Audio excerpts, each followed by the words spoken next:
Uh, O- I Okay, so good morning. Do you have a question, Ken? yeah, one question.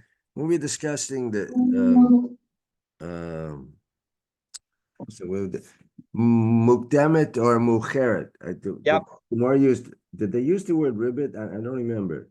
But That yes, they use it in the ribis mukdemis and ribis mucheres. so the Correct. question there is, I didn't remember if it was, but the question I have is, that's a case where there was a gift. The and we don't where the non-Jews would not require the borrower to pay that, and but we wouldn't require the malva to give it back. Correct. So if that's considered a gift, he gives a gift certificate, whatever it may be, and would that type of ribis be would fall in the category of penalty because it's a That would gift, right? It would still be subject to all the penalties that the punishments that we talked about earlier because it's a gift in this case, right? it would be only rabbinically prohibited. Right, it's rabbinically, but that's since it's considered a gift and it's a nice thing to do. We don't give it, we force him to give it back. Is would that still concur the same types of punishments that others would? So I don't want to speculate on how sort of Hashem would punish, rabbinic prohibitions. So I don't, can't really give the details, but in general, I mean, it's sort, again, it would be punished the same way that if I lend you a bushel of apples, which I'm not supposed to do, again, in a business context, because if I lend you a bushel of apples and the price goes up, it looks like you're paying me interest because you're paying me back more than what I paid you, right? It's in the same level as that. It's the Yeah, same level of prohibition as that example. yeah, here it falls in the category, but it seems a little lighter here because it's really a gift. He said, "Okay, I'll give you a gift certificate." Yeah, 100%. And that's, I mean, the bottom line is that the rabbis really don't like ribbis, and as a result, even though one could argue that we should, be lenient around the edges and really just, limit the prohibition to the actual prohibition and not have all these different, subclasses or protections, the fences that the rabbis put around it, you could definitely make a valid argument, a very good argument, I think, that it makes a lot of sense that this is, especially if all the participants are in a business context. I mean, it should be totally okay. Now, I will note that obviously there's something known as heter iska, where Right. that we have some levels of a ways to work around it by turning it from a loan into a business transaction, where it just makes everybody's life simpler to pay interest, and therefore it's assumed that everybody's just going to pay the interest. But that's you're absolutely right that it does seem, wow, that's calling somebody somebody lends you money and you're now a nice guy and say thank you in a special way that recognizes that that they went out of their way to loan you money, and that's going to be considered interest. That seems terrible, because we're diminishing the ability of people to say thank you in a nice way. Yes, the answer is yes. Notwithstanding all of that, that's exactly right. It's not an easy question. I think that you're right to highlight that. Wow, that seems kind of harsh to punish somebody for giving somebody. The example that I gave was I borrow money from you, and I really appreciate that you went out of your way to lend me money, and so I give you a gift certificate to go to a nice restaurant for a lunch. That's ribis, even though that's the it's same value? well, no. I give you just even I lend you lend me $1,000 or $10,000. I pay back the $10,000, but then I say to you next week, I say, listen, thank you so much. You went out of your way. go have dinner at Kai Fan on me. That's a nice thing to call. Is right? Is it, how are you going to call that interest? That's what Ken's question is, and it's a good question, right? I mean, I'm not going to every day of our lives. Exactly. So the point is that the question is in a is that we're trying to really on some level, it's also understandable as follows. If we have those kind of rules, then will anybody ever lend to somebody who's poor and struggling? Because after all, you can lend to somebody who's wealthy and they'll appreciate it, and maybe they need to borrow money. So, the whole system is structured to try and facilitate and encourage gifts to, lending to those who are struggling. And that's what's beautiful about, here in Riverdale, we have exactly a special, free loan society where people facilitate lending, and there's checking of the finances to make sure that they'll be able to pay back, et cetera, et cetera. So I just wonder how far this goes. You invite people for lunch for Shabbos. I excellent. mean, is that We have considered rivers? another couple of weeks on this. I You're understand that, but yeah, invite someone for lunch for Shabbos. Is that rivers then after giving a loan? Well, yes, potentially. That's exactly right. 100%. Very hard, very hard. And so the answer to that question though is, would you invite them but for the loan? If the answer is no, you would not invite them but for the loan, then maybe it is ribis, and actually you shouldn't do it. And you need to rethink some of your one, not you specifically, but one would need to think their priorities and say, you know what, actually I should want to have this person over, even though he didn't invite, I wouldn't have had him over otherwise. And so if that's the nature of your relationship with somebody who's lending you money, you should consider saying, listen, I need you to be my friend because I want to be able to invite you over. So let me invite you over for a Shabbos before I borrow the money from you. Of course, then maybe it's ribis, early ribis. But I think that would probably be okay. That would probably be okay. The point is that the question is would you do it but for the loan arrangement? And the point is that we should try and be sufficiently friendly so that we would want to do those kinds of things, even notwithstanding the loan arrangement. And so then it would be permitted.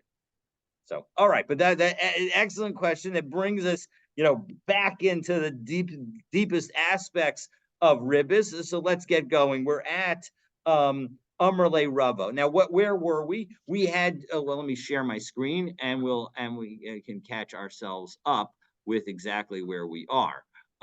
We had we had two answers to a question that we saw yesterday, and we're now going to have difficulties that Rava has with the second answer. So let's take a look and we'll get started. So again, we're in the 5th chapter of Bava Metzia, which discusses the prohibition of charging interest.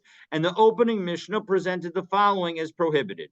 A purchased wheat from B for $25 a bushel, which was the market price at the time, with delivery in the future. And when the time came for delivery, the wheat was worth $30. And that is a permitted transaction, because we will see that if I give you money and there is a market price, then delivery in the future is permitted. Okay, but now the time for delivery comes and it's worth $30 a bushel. So A asks for the bushel of wheat so that he can sell it to purchase $30 of wine. B says, I'll owe you $30 of wine, but he does not have the wine. So we saw that is going to be considered a ribis, avak ribis. That's a rabbinic ribis, because the fact that he does not have the wine, it is like him borrowing wine from A. And A and B cannot borrow wine from A in order to pay back wine, again, unless there is specific market price and availability in the marketplace. And we're assuming now that there is we'll get into those details, but the bottom line is that because B does not have the wine, nor does he have cash to buy the wine in the marketplace, even though there's a market price, that's not going to be a valid transaction. So the problem with this understanding of our Mishnah is that a brisa indicates that one may enter into forward contract like this so long as there is a prevailing price in the market. And so here we have a prevailing price in the market for the wine, but so far we have seen two approaches to answer this question. Meaning what? And here we have a market price for the wine, but because he doesn't have the wine, he's not allowed to do it. So Rabbah said that the difference between our Mishnah and the Brisa is that in our Mishnah, B was not receiving any money for the new commitment regarding wine, so the existence of a market price doesn't matter. And Rabbah cites another Brisa for support. But Abaye had a problem with this approach because our Mishnah specifically mentions that B doesn't have wine. But according to the Brisa cited by Rabbah, that shouldn't matter. What should matter is does he get cash? And that's not what our Mishnah referenced. So according to the Brisa, if B isn't getting money at this time, even if he had wine, it would be prohibited for B to shift the commitment to wine. So Abaye says our Mishnah is actually a much more complicated case. And our Mishnah is dealing with a situation where B wanted to borrow $30, but A says that all he has is wheat. And so he lent B $30 of wheat, which he then bought back from B for $25. So B still owes $30. And so now, if B has the wine to give back, so then everything is fine because essentially these are two purchase transactions. But if in fact he doesn't have the wine, then it looks like a loan transaction, and we're going to say that that's problematic. So that was Abaye's explanation. Now, Rabbah is going to ask a series of questions on Abaye's interpretation, explanation, and then offer his own interpretation. So let's see the four questions that Rabbah asks. Finally, the fourth of them will effectively stump Abaye. So let's take a look. So Amar le Rabbah, we are 1, 2, 3, 4, 5, 6, 7, 8, 9 lines up. Ninth line from the bottom of Samach Bet Amabet. So Amar le Rabbah, if your explanation is correct, Tain li chiti. Why does A say to B, give me my wheat? What he's really asking for is demei chiti mi baile. He's asking for the value of the wheat. So today, demei chiti. So you should just change it to give me the value of my wheat. Shayani mochran, that I want to sell it. But one second, he doesn't want to sell it. It's that I sold it to you. I'm not interested in selling the wheat to someone else. So again, tonight, understand that it means that I sold to you, not that I want to sell to others. So harechitecha asuyos alai bishloshim dinarim. But the B in the example that we said, the person who got the the seller of the wheat, he says that you should, I'm assuming the wheat for 30 dinars. Mi karanami hachiukmina ilave. From the very beginning, this was the arrangement. So why are you telling me something that as if it's something new? So Haki Kamar, the Abaye would answer that this is what the Mishnah is trying to say. For the value of your wheat, which you turned into a loan of 30 dinars to me, you can get from me instead wine. But he has no wine. 1 second. But 1 second, we said at the very beginning that the value of the wheat was only $25. 1 gold dinar, 25 zuz. And so as a result, how can you tell me now that the original price was 30 in Abaye's system? So that's question finally stumps Abaye. And so therefore we get the third answer, and Rabbah offers a third answer. Ella Amar Rabbah, and this is basically the way we understand our Mishnah and the way we're going to pass. Ki shchivna Rabbi Oshaya nafik lavasi. That when I die, Rabbi Oshaya is going to come and greet me. Rabbi Oshaya had already passed, and he's going to greet me. Why? As we turn to Samach Gimel Amud Aleph, the mitaratzna masnisin misniyasin kavase, because I interpret our Mishnah like him, the Tani Rav Oshia, because Rav Oshia taught the following brisa. Harei shehaya noshe b'chaberu maneh. If somebody is claiming $100 from someone, v'halak v'amad al go or no, and he goes and he stands at the threshing floor, and we saw this brisa a few moments, a little yesterday.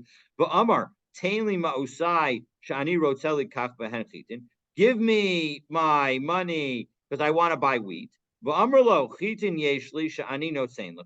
have wheat which I'm going to give you. Save us on alai kashar shalakshab.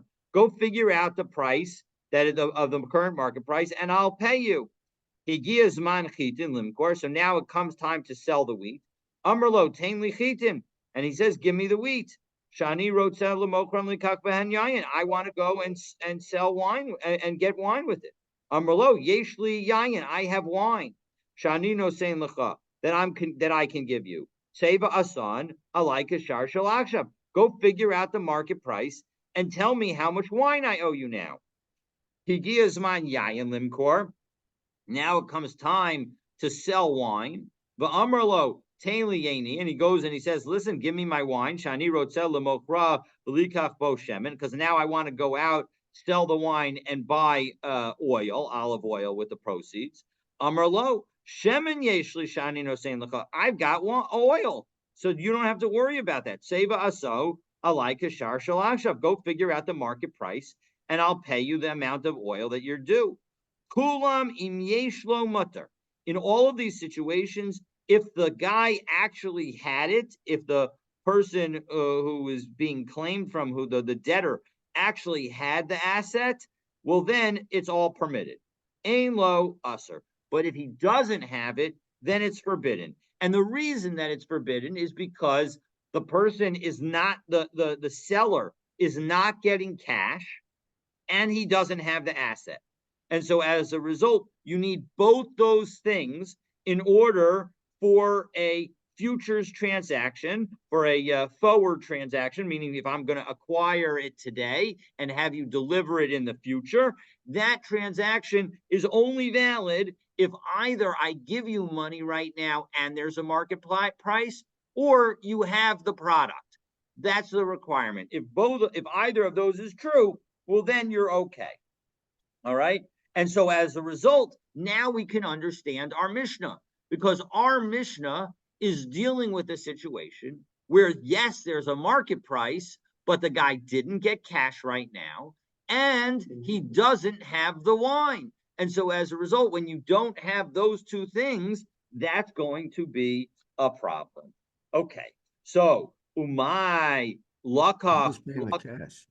What was that? No, the cash is in the hand of the buyer, right?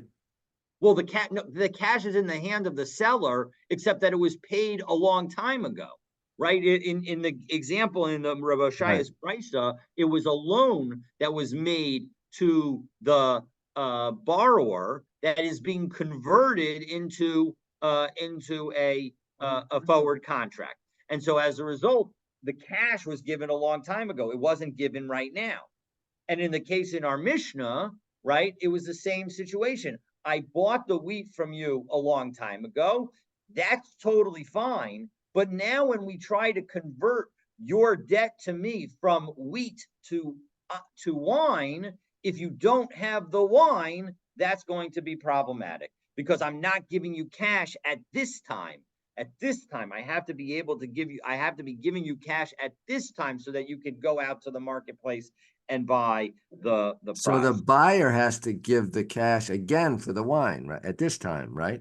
If it wants it to be a valid forward transaction, that's correct. It would have to be a separate transaction. With a separate amount of cash. Exactly, with a separate amount of cash. Then it would be a valid transaction. And the seller needs to have that wine that he's going to sell to the buyer. No, if I give you cash, then there just has to be a market price. Oh, he doesn't have to have the wine. He doesn't have to have the wine. It's why he has to have the wine is because I'm not giving him cash. Okay, all right. Okay. So there's a market price for the wine. Exactly. Exactly. And so umay lakach, and what did lakach mean in our Mishnah according to Rava? Lakach b'halvaso. He's buying it for the debt that was owed him. So everything works according to this. So Amar Rava Shma mina de Rabbi Yoshaya tlas. We learned three things from Rabbi Yoshaya. One, Shma mina, and we're now going to get a great summary. Ken, right now, this is the key summary, and I'm fairly sure that this is the way we pass it. So, Shmamina de Rabbi Yoshaya Tlas. We learned three things from this. Shmamina de Ma'amidin Milva Al Gabi Peiros. You're allowed to convert a loan into produce. Okay, but there's going to be a big caveat. The lo amrinan de lo beisaro haba liyadohu. And we don't say that this is a case like the case when where we say that it's not a case where the Isser came to his hand, right? We saw earlier the brisa where it says that because that the guy couldn't engage in the transaction because he didn't have an isser come into his hand. Ushmamina dehudu yeshlo, but this is only true where he has it. So rephrasing those first 2 points because it's sort of a little bit backwards. Sorry for not scrolling. So rephrasing those first 2 points is that a loan of money can be converted into a debt of produce, and if we say if and only if you either have the cash or you have the produce. Okay, so you can change from one product to another product, or change a loan into a product, as long as the cash is being paid at this moment, or and there's a market price, or there's you have the product. Ushmamina isa de Rabbi Yanai. And we also learned, the third item that we learned is that Rabbi Yanai is correct. Rabbi Yanai, Mali Hain, Mali Demehen. What difference does it make whether I substitute the good themselves or their value? Now, what machlokus are we talking about in connection with that? So let's learn that machlokus, because we have a machlokus between Rav and Rabbi Yanai that will help clarify. De'itmar, Rav Amar, O Sinamana Buffet Rose, that you can do a forward transaction with respect to produce. The ain't O Sinamana Bedamim, but you can't do a forward contract where it cashes out. So again, imagine I buy from Stan $25 a bushel, and I buy 1 bushel of a futures contract, a forward delivery contract. So now Stan owes me in June a bushel of wheat, and so now I come to him in June, and the bushel is now worth $30, and I say, listen, don't bother giving me the bushel of wheat. Just give me the $30 that it's now worth. Right? I gave you $25, and I'm going to make a $5 profit on this, and give me the $5. So that is not okay, according to Rav. Rav says if we make a forward contract, you need to deliver the actual produce. And Rabbi Yanai Amar, Mali Hain, Mali Demehen. Doesn't make a difference. You can deliver the produce or you can deliver cash, meaning we can settle it in cash. That's, of course, how all of the futures markets work in the modern day. No, I mean, now technically, just to be clear, you close out, you let that expire, a forward contract, you'll get delivery. It'll be delivery to a special place, and you'll have to figure out how you're going to now sell it, but you'll get delivery. So, but we close those all out. We, as a society, we certainly hold like Rabbi Yanai. And that's exactly the point that is being made here. Okay. So he can demand $30 back when the contract ends in June. Well, he can, instead of giving me the wheat, give me $30 because the value of the wheat went up. So to be clear, Rav is saying that they cannot do it even if both of them want to do it. He has to deliver the fruit, otherwise it looks like ribis. So even if both of them go into the transaction voluntarily, okay, and Rabbi Yanai is not saying that the purchaser can force he's not saying that I can force Stan to give me $30. But if it's more convenient for Stan to give me $30 than to give me the bushel of wheat, I can agree with him for him to give me the $30 instead of the bushel of wheat. Well, why would Okay? that, if you'd say, why, if they agreed that, why wouldn't that be Rivas Katsutsa? Because that was from the Ikara, and we were No, saying, no, because my agreement was to buy a bushel of wheat from Stan. So that is a valid transaction because Stan either has the bushel now or there's a market price and I'm paying the market price. Maybe with some a little fudge factor in order to right. give Stan a But now the profit. market price changes. Now the market price goes up, and now Stan is allowed to give me back the bushel that I purchased. He's allowed to give me the $30 bushel because this is an exception to the rule about saw basa, right? There was an open market price, and so as a result, I'm allowed to purchase to do the forward contract with him. Okay, because there was an open market price, and indeed I was giving him cash at the time of the transaction. So as a result, that's totally legal. But what Rav says is when we close out that transaction, if we close it out in cash, it looks too much like interest, so we're not going to allow you to close it out in cash. And what Rabbi Yanai says is, no, who cares? Come up, produce has value. Who cares whether it's produce that you cash it out in or you cash it out in cash? Both of them are totally fine. All right. So that's the point. So now we're going to ask a question on Rav's understanding, because how does Rav understand the brisa that we quoted by Rabbi Oshia? So Meisvei, Because the other person could say, listen, I'm going to sell it for $30 to somebody else and then not give you the wheat that I promised you, right? Couldn't he do that? Not really.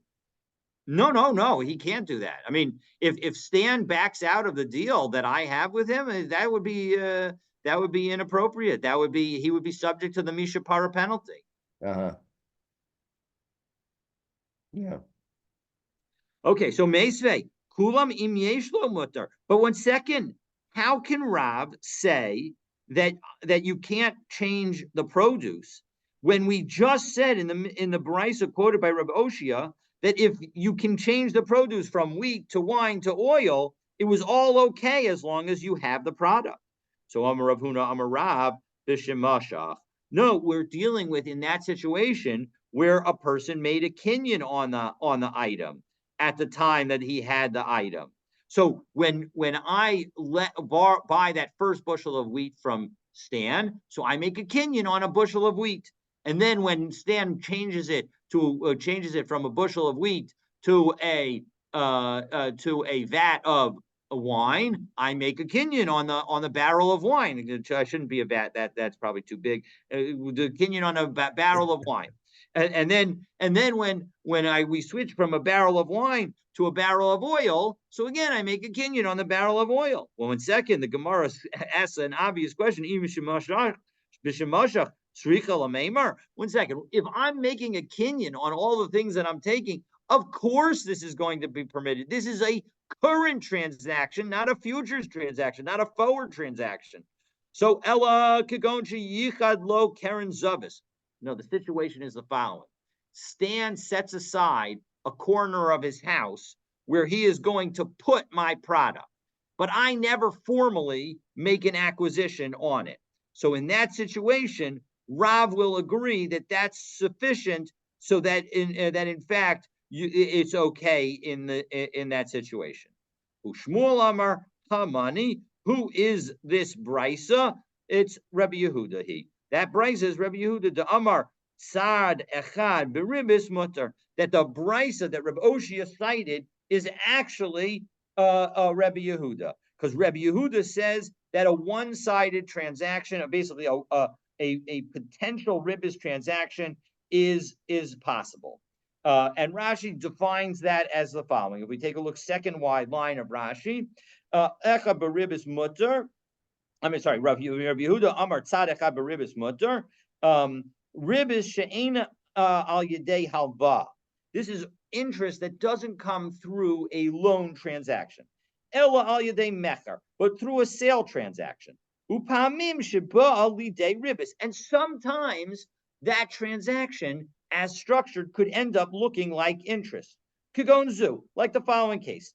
Im yokru haperus v'yishalim damim. That if in fact the price, if I buy the bushel of wheat from Stan for $25, and now the price goes up, and instead Stan just gives me the cash, that's a one-sided transaction because now it looks like I gave Stan 25 and he's giving me 30. That looks like interest, right? Yesh kan ribis, right? V'im lo yishalem damim. But if you don't pay the money, if you don't give me back cash, ela peros, but you rather give me the fruit, shepasak hu imo, that we agreed to, then ain kan ribis, then there's no ribis at all. That's what we mean by tzad echad beribis. Right, exactly. Pamim yesh ribis upamim ain ribis sharei ain oposik imo almanas l'shalom damim ela peros. Because the whole situation where it's permitted is where we had an agreement for the fruit. So that is how Shmuel can understand this brisa and explain it. Basically in the name how it can be consistent with Rav. But that sounds like Rav Yanai, where the damehem would be equivalent to the product. No, Rav Yanai is much more lenient. Rav Yanai doesn't require either any kinyan, and he doesn't have to say that brisa is like Rabbi Yehuda. Remember, we're not going to. I don't think we're going to paskin like Rabbi Yehuda. Rabbi Yehuda allows tzad echad beribis. We don't allow tzad echad beribis. We are going to have other exceptions that will cover this kind of situation, but we don't allow tzad echad beribis. But where's the tzad echad here? I mean, we're saying that he can give demeim, right? No, if you were to give the reason that you could give demeim is because it's tzad echad. That would be a ribis transaction. If we agreed at the very beginning that I'm going to pay you $25 and you're going to pay me back the price, because that's the one bushel price of wheat. And then you commit that you're going to give me back in cash the one bushel price of wheat. That would be a prohibited transaction because there's no tzad, not like a tzad echad. It's the whole thing. No matter what you do, because all our agreement is that you're going to pay me cash. So as a result, I gave you $25. If the price goes up, you're going to pay me more. That is a ribis looking transaction. That's going to be avak ribis. We're just going to call that what it is. And we're not going to say that it's okay in a one-side deal. But if instead I make the agreement with you for wheat and you're going to give me the actual product, and now at the very end you say, you know what, I want to give you cash instead of wheat. That's a one-side transaction, because if you give me wheat, totally mutter, no problem whatsoever. If you give me cash and we had agreed to that, and it was the only, if you give me cash, and we had agreed to that in the very beginning, and that was the only option, that would be prohibited. And so yet, because we set it up that you could have an option, Ken, to give me either cash or wheat. Now, when we come to the very end and you decide to give me cash, we're going to say that that's a permitted transaction. Oh, so there's an option from the beginning. Because there's an option from the beginning. There's an option again, that's only according to Rabbi Yehuda. According to Rabbi Yanai said that you didn't even have to have an option. You could give either one at the end. Rabbi Yanai, because Rabbi Yanai believes that just having the market price be out there was sufficient, or having the product in your hand was sufficient. So that's why Rabbi Yanai was going to be more lenient. Exactly. And say you could give cash without even setting up this option at the beginning. Correct. So Titania, at least that's how I'm understanding the Gemara. Titania, hare, and then we have a brisa. Haresha haya nosha b'chaveru mana v'asalo sadei mecher. And now I sell you. So I owe Stan $100, and so I sell my field to him. Bisman shamoker ocha peros mutter. As long as I'm eating the fruit from my field, everything is fine. I can sell you my field, but I get to continue eating the fruit. But lokeach ocha peros usser. Then if the buyer is eating the fruit, well, now all of a sudden it's a interest transaction because I owe Stan $100. I give him a field worth $100. Now Stan eats the fruit, and if I end up paying him back in $100 in cash, he ends up with the $100 in cash and the fruit. That's more. I've ended up paying him interest. On the other hand, if I just tell him that he can keep the field, that would be a tzad echad. That would be a one-sided transaction. Now, the Tanakama in this brisa says it's prohibited no matter what, whether I decide to give him the field or decide to pay him the cash. Rabbi Yehuda Omer, af bisman shehalokeach ochel peiros mutter. The Rabbi Yehuda says, no, Stan does get to keep the fruit because I have the right to decide, am I going to give him the cash or am I going to give him the fruit? And because I have the right to make the decision, this would appear to be a tzad echad transaction. So Amar Alahem Rabbi Yehuda, Maisa Bevaitus Ben Zunin, Sha'asa Sadeo Mechar. And indeed, there was a story that happened like this. Al Pi Rabbi Lazar Ben Azariah, and Rabbi Lazar Ben Azariah told him, "V'lokeach ochel perosaya," and he was allowed to buy the the person with the creditor was allowed to buy the field and take the produce. Amrulo, the rabbis told back to him, Misham Raya, you're going to give me a proof from there? Mocher ochel perosaya below lokeach. No, in that situation, the facts were different. The seller ate the produce, not the buyer. All right, in any event, we see this debate. So my beinayu, so Amar Abaye, tzad echa b'ribazika beinayu. Doesn't it seem like the debate between Rabbi Yehuda and the Tanakama in that brisa is over whether or not tzad echad is permitted? So Rabbi Amar, no, you don't have to say that. Ribis almanas lahachzer ika beinayu. The difference could be whether the possibility of taking interest with the intention to return it is permitted. Because what's the story? So is that the following? It would be that when I buy you the field when I sell the field to Stan, again, I owe Stan $100. I give Stan my field and I say he can eat the fruit from it. So if in fact I give him the field and I end up selling the field for the $100, so then he gets to keep all the fruit because he bought it from today. But if I end up giving him the $100, well, then Stan would have to pay me for whatever fruit he ate. And so as a result, according to the Tanakama, that's not a valid transaction because you're not allowed to just take interest and potentially return it. But according to Rabbi Yehuda, it is a valid transaction because you're allowed to take interest and with the intention of returning it if it turns out that the money that you take would constitute interest. So where's the interest? If he sold the field, it's a done deal, right? No, it's I sold it on the condition that I don't pay him the $100 back. So if I don't pay you the $100 by next Tuesday, so then the field is sold to you from today, so you can start eating the fruit right away. But if I pay you back the $100 on Tuesday, all the fruit that you've eaten from today until next Tuesday is all effectively interest. So it's a temporary sale then? It's a conditional sale. It's a sale that's conditioned on my not paying him the money. Oh, didn't pay him the money. If he didn't pay him the money, the sale doesn't go through. No, if I don't pay him no. Remember, I'm the debtor, so I'm giving him the field, or I have to pay back the loan that he gave me. He gave me $100. Okay. So the field is instead of the money. Exactly. The money that I owe him, I'm giving the field instead of the money I owe him. Correct. All right. So we learned yesterday, if someone turns the field, if he gives the seller can eat the fruit, but he has to deduct that from the seller, the buyer. I'm getting if he eats it, then he deducts it. Let's say $90. He has to give him. He's not allowed to keep the $10. He ate the fruit. That's exactly correct. And that is how Rava is rereading this brisa to say exactly that everybody would agree that the money has to be paid back. That everybody would agree that the money has to be paid back. So Amar Rava, Hashta to Amar Rabbi Yanai, that which Rabbi Yanai says that as we turn to Samach Gimel Amabet, Mali Hain Mali Demeyan Amrinan, Mali demehen umali hein nami amrinan. We could allow the other direction as well, whether it's money or object. Uposkin al shar shabashuk. And therefore, we allow going into a forward contract if there's an existing market price.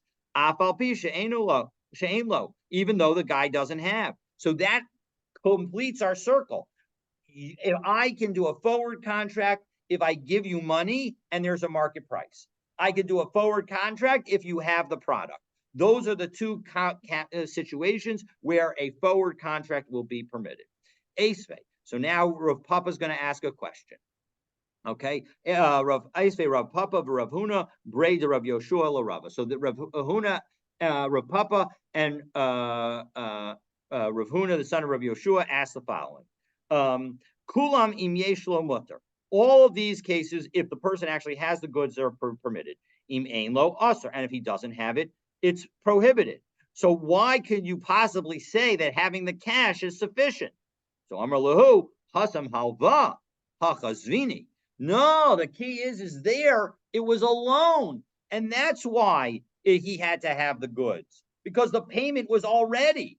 But hachazvini, here we're dealing with a sale. The person receives the cash at the time of the agreement. So as a result, that's why a market price is sufficient in a forward contract. Okay. So Rabba Rav Yosef to Amri Tarbayu. So now the Gemara is going to offer another reason that the existence of a market price should allow a forward contract.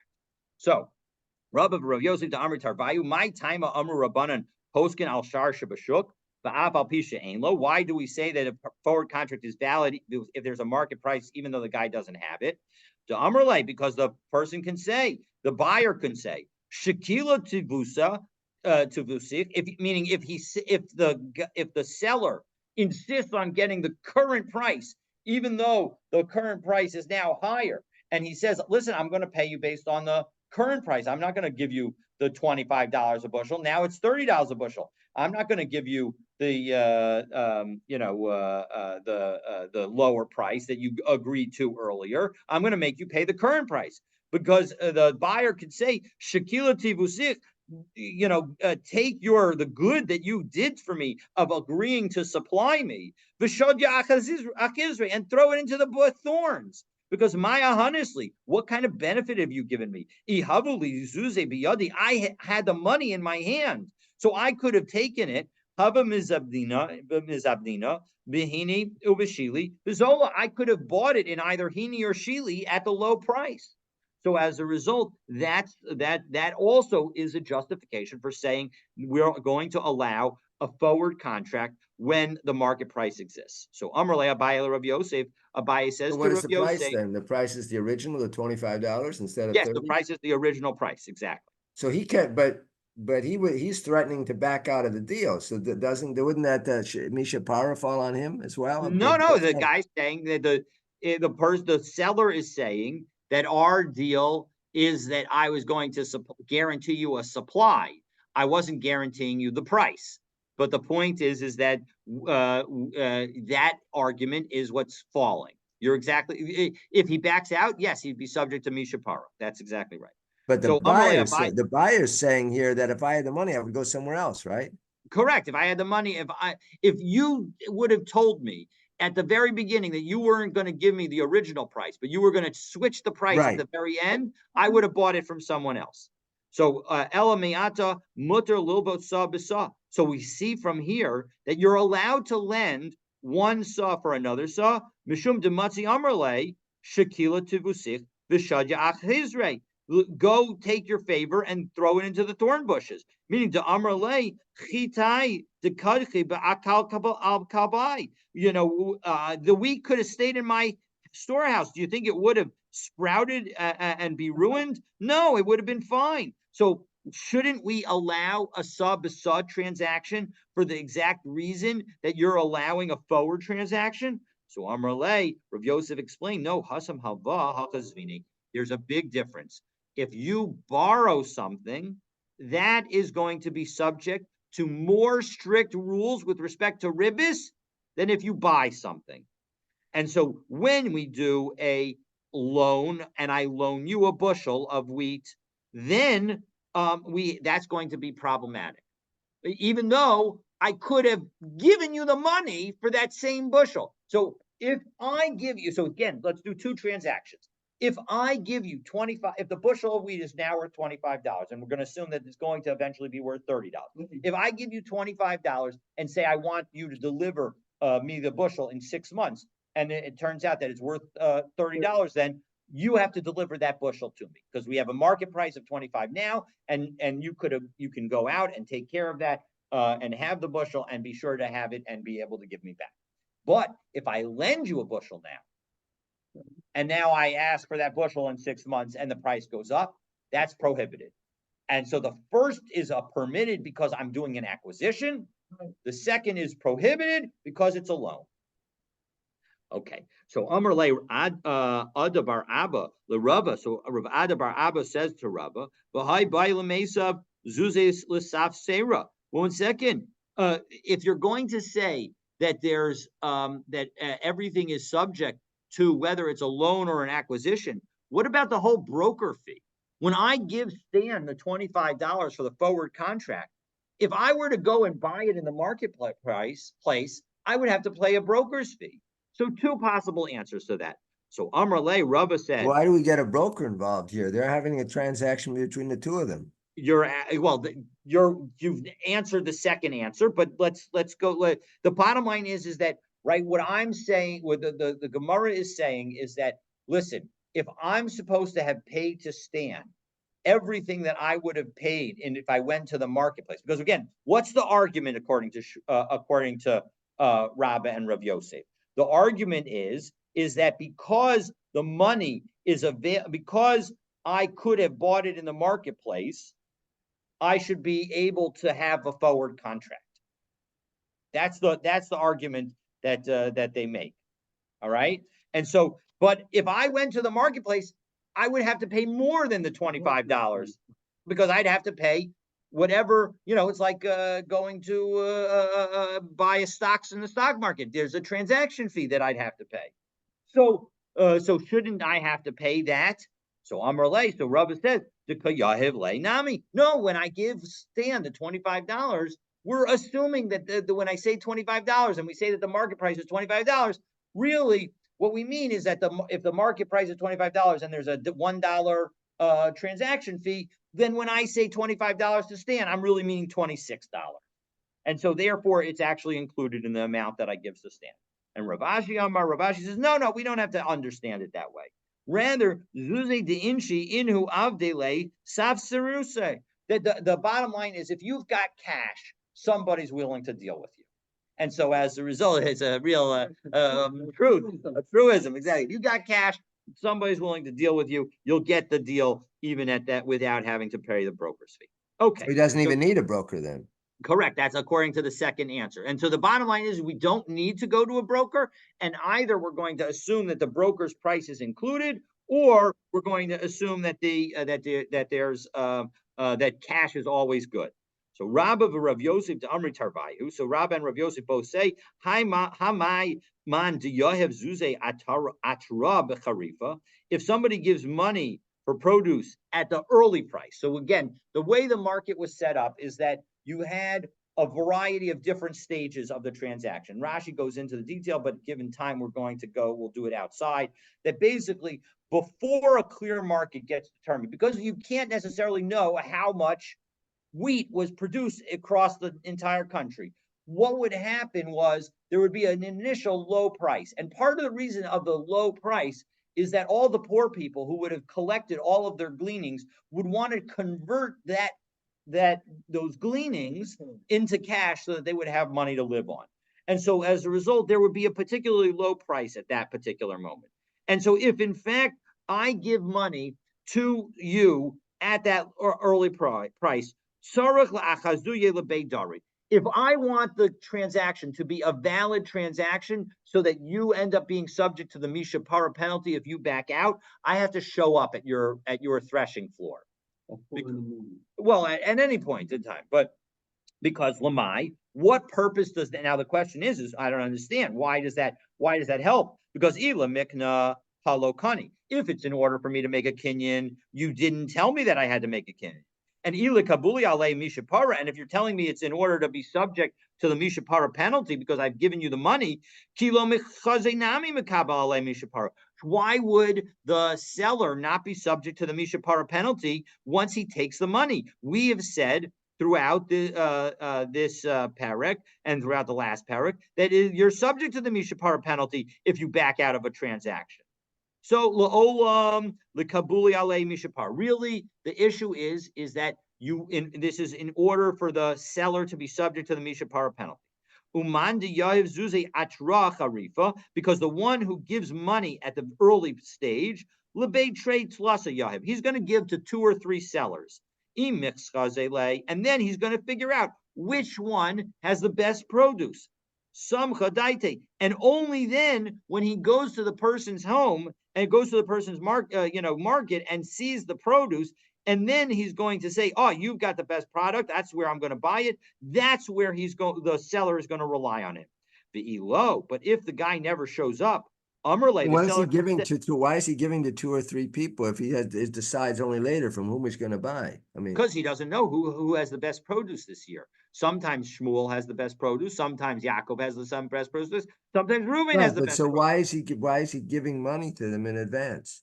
Because he wants to try and put money down so that he can have them have the best wheat available. So he's trying to have his cake and eat it too, right? There are 3 different fields that he's going to buy from, and he doesn't know which one he wants to really buy from. So he'll give money to all 3 of them, and then he'll take back his money. After all, he's allowed to take back his money. Is he allowed to take it back, or does he forfeit the money that he paid down? Some places, no, he would be able to take it back. He might be subject to the mishapara penalty, but he would be allowed to take it back. But there are situations where a person puts a deposit down, and if it doesn't go through, he forfeits that deposit. Yes, but that's not what we're talking about here.